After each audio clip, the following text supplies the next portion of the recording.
नमस्कार, स्वागत है आपका सर्वधर्म संगम चैनल पर। मैं हूं आपके साथ अंजू भाटी। आज हम आपको बताने जा रहे हैं भगवान जगन्नाथ के अद्भुत मंदिर के बारे में। इस मंदिर के कई रहस्यों से आज तक पर्दा नहीं उठ पाया है। इस मंदिर की अपनी अपनी मान्यताएं हैं।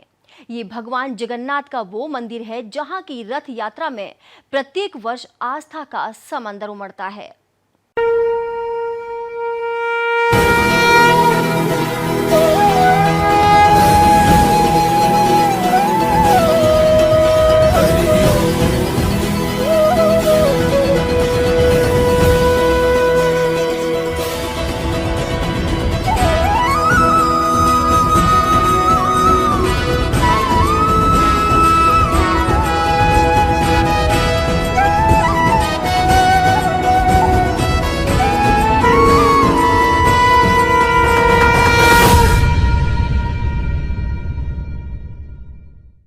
उड़ीसा, जिसे अब दुनिया ओडिशा के नाम से जानती है।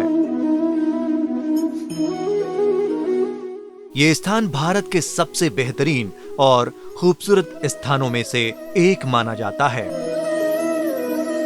प्राकृतिक खूबसूरती के अलावा ये राज्य अपने विरासत स्थलों, समुद्र तटों, मंदिरों, प्राकृतिक उद्यानों, खाद्य पदार्थों और संस्कृति के लिए भी जाना जाता है।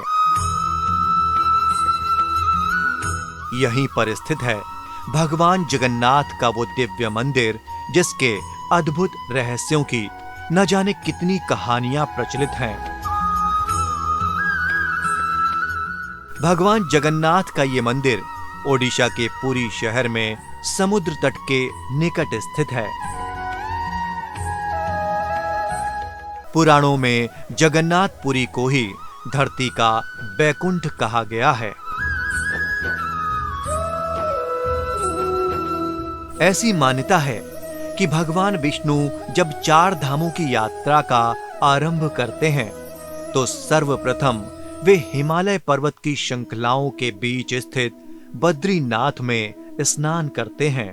पश्चिम की द्वारिका में वस्त्रों को धारण करते हैं, भोजन जगन्नाथ पुरी में ग्रहण करते हैं और तत्पश्चात दक्षिण में स्थित रामेश्वर धाम में जाकर विश्राम किया करते हैं।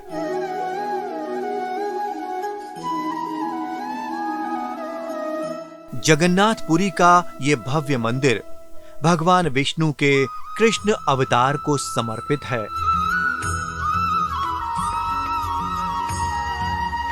जो अपने बड़े भाई बलभद्र और अपनी बहन सुभद्रा की प्रतिमा के साथ यहाँ पर विराजमान और जगत के नाथ अर्थात जगन्नाथ के रूप में जाने जाते हैं।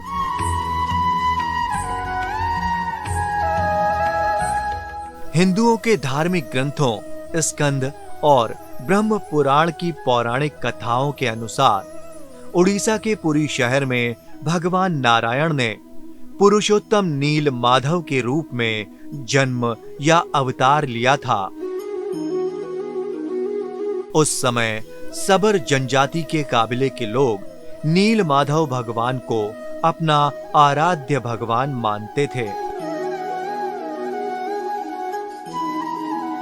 कबीले के मुखिया विश्व वसुजी नील माधव भगवान के परम भक्त थे।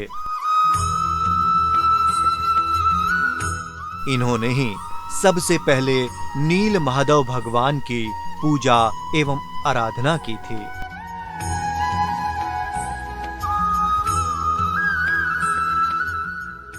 ऐसी मान्यता है कि मालवा के राजा इंद्रदुमन भगवान श्री नारायण के परम भक्त थे।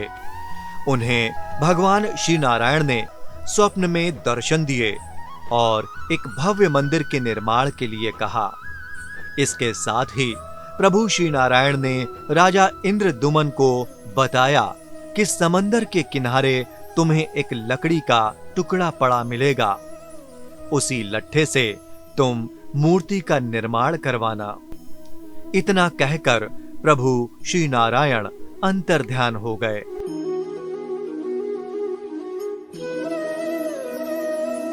मालवा नरेश लकड़ी के उस लट्ठे को लाने के लिए पहुंचे तो, लेकिन वो उसे हिला भी न सके। तब राजा ने लट्ठे को लाने के लिए सबर जनजाति के मुखिया विश्वावसु की मदद से उस लट्ठे को मंगवाया और उसी से प्रभु जगन्नाथ की मूर्ति का निर्माण किया गया। वहीं पुराणों के मुताबिक विश्वकर्मा भगवान स्वयं एक वृद्ध मूर्तिकार के रूप में प्रकट हुए थे और उन्होंने राजा से मूर्ति बनाने की इच्छा प्रकट की थी। राजा ने हामी भर दी और मूर्तिकार को मूर्ति बनाने के लिए कहा। मूर्ति बनाने से पहले मूर्तिकार ने एक शर्त रख दी कि जब तक मूर्ति बनाने का कार्य पूर्ण नहीं हो जाता तब तक उसके कमरे में कोई झांकेगा तक नहीं। राजा ने मूर्तिकार की इस बात को स्वीकार कर लिया और मूर्तिकार ने अपना कार्य शुरू कर दिया। राजा को कमरे के अंदर कुछ दिनों तक तो आवाजें आती रहीं, लेकिन एक वक्त ऐसा आया जब कमरे से आवाजें आना बंद हो गईं। राजा से रहा नहीं गया और उसने मूर्तिकार से किया वादा तोड़ दिया और कमरे में प्रवेश कर गया। अंदर जाकर राजा ने जो कुछ भी देखा उससे हैरान रह गया। अंदर मूर्ति अधूरी थी, उसके कई अंगों को अभी तक उकेरा तक नहीं गया था। राजा ये देखकर परेशान हो गया। उसे कमरे के अंदर मूर्तिकार भी नहीं दिखा। इस घटना को प्रभु इच्छा मानकर राजा इंद्रदुमन ने उन मूर्तियों को उसी अवस्था में मंदिर में स्थापित कर दिया। आज भी प्रभु जगन्नाथ, बलभद्र एवं सुभद्रा की मूर्तियां उसी अवस्था में हैं और यही एकमात्र कारण है कि जगन्नाथपुरी के मंदिरों में मूर्तियां पत्थर या किसी अन्य धातु की नहीं बल्कि पेड़ के तने को इस्तेमाल करके बनाई गई हैं। तभी से काष्ठ से बनी मूर्ति की ही पूजा अर्चना की जाती है। वहीं प्रभु को भोजन करवाने में 56 भोगों का प्रसाद भी चढ़ाया जाता है। इन 56 भोगों में प्रभु को खाजा बहुत प्रिय है।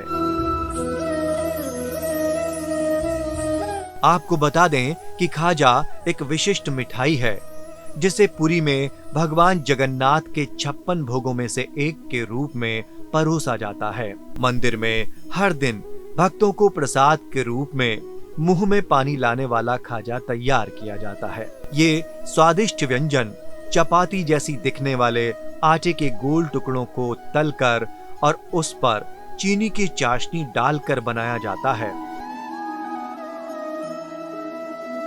श्री जगन्नाथ की एक झलक पाने के लिए भक्तों का तांता लगा रहता है। पुरानी परंपराओं और संस्कृति को आज भी पूरी निष्ठा के साथ संजोकर रखा गया है और ये परंपरा आज भी निरंतर जारी है और जारी रहेगी। जय श्री कृष्णा।